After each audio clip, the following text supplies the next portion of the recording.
আমার চ্যানেলে আজকে কিন্তু থাকবে খুবই মজার একটা রেসিপি, আর সেটি হলো কচুরলতি দিয়ে চিংড়ি। কচুরলতি আর চিংড়ির কম্বিনেশনটা কিন্তু একেবারেই সেরা। অনেকেই কচুরলতি চুলকানোর ভয়ে খেতে চান না, তবে এইভাবে কিন্তু রান্না করে খেয়ে দেখবেন একেবারেই চুলকাবে না। খুব ভালোভাবে কচুগুলোকে কিন্তু কেটে খুব সুন্দরভাবে ধুয়ে নিতে হবে এবং লবণ দিয়ে কিছুক্ষণের জন্য এভাবে সেদ্ধ করে নিতে হবে। এই কচুরলতিগুলো সেদ্ধ করে নেওয়ার কারণে কিন্তু এর সবুজ রঙটা বজায় থাকে এবং দেখতেও ভীষণ ভালো লাগে। কিছুক্ষণ সময় নিয়ে কচুরলতিগুলোকে সেদ্ধ করে নিতে হবে এবং সেদ্ধ হয়ে গেলে এদিকে আমি আরেকটি কড়াই বসিয়ে দিয়ে কিছুটা তেল গরম করে নেব। প্রায় হাফ কাপের মতন তেল আমি প্রথমে গরম করে নিচ্ছি। তেলটাকে কিন্তু আপনারা একটুখানি নাড়িচাড়ি দিবেন যেন পরবর্তীতে কোনোভাবেই সবজি কিংবা মাছ মুরগি এর গায়ে লেগে না যেতে পারে। এবারে পেঁয়াজটাকে কিছুক্ষণ সময় নিয়ে ভেজে নিতে হবে।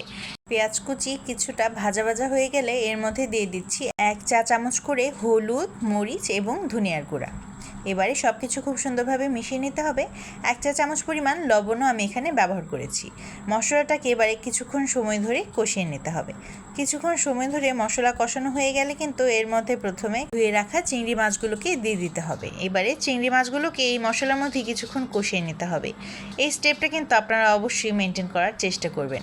চিংড়িগুলোকে এভাবে কিছুক্ষণ কষিয়ে নিলে কিন্তু এর স্বাদ খুবই বেড়ে যায়।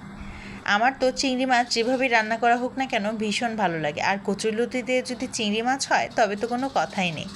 কিছুক্ষণ সময় ধরে এই চিংড়িগুলোকেও আমি ভেজে নিব এবং অপেক্ষা করতে হবে খুব ভালোভাবে একটা লাল কালার হয়ে আসার জন্য।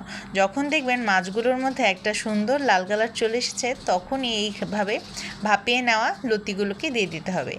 কচুর লতি কিংবা কচু কে কে পছন্দ করেন কমেন্ট বক্সে জানাতে কিন্তু একেবারেই ভুলবেন না। সব কিছু খুব সুন্দরভাবে আবার মিশিয়ে দিচ্ছি। এবারে এইটাকেও কিছুক্ষণ সময় ধরে কষিয়ে নিতে হবে এবং এই পর্যায়ে আমি অল্প একটুখানি পানি দিয়ে দিয়েছি। ভালোভাবে কিছুক্ষণ কষানো হয়ে গেলে তারপরে চলে যেতে হবে পরের স্টেপে, আর যেটি হলো কিছুক্ষণের জন্য সেদ্ধ করে নিতে হবে একটা ঢাকনা দিয়ে ঢেকে।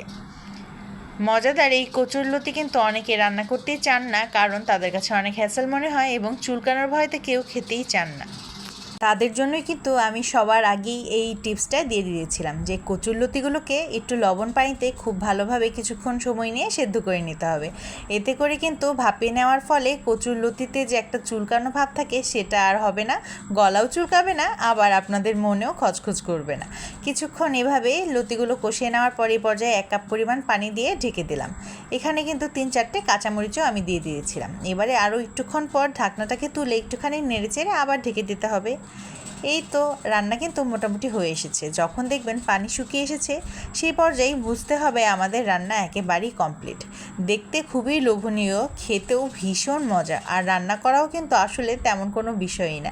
দেখিয়ে দিলাম কি করে খুব ইজি ওয়েতে এই মজাদার কচুরলতি খেতে পারবেন এবং উপভোগ করতে পারবেন।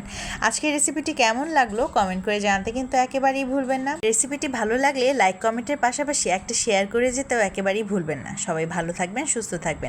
অনেক অনেক ধন্যবাদ আজকের ভিডিওটি দেখার জন্য, আর এভাবে একবার হলেও অবশ্যই ট্রাই করে দেখবেন।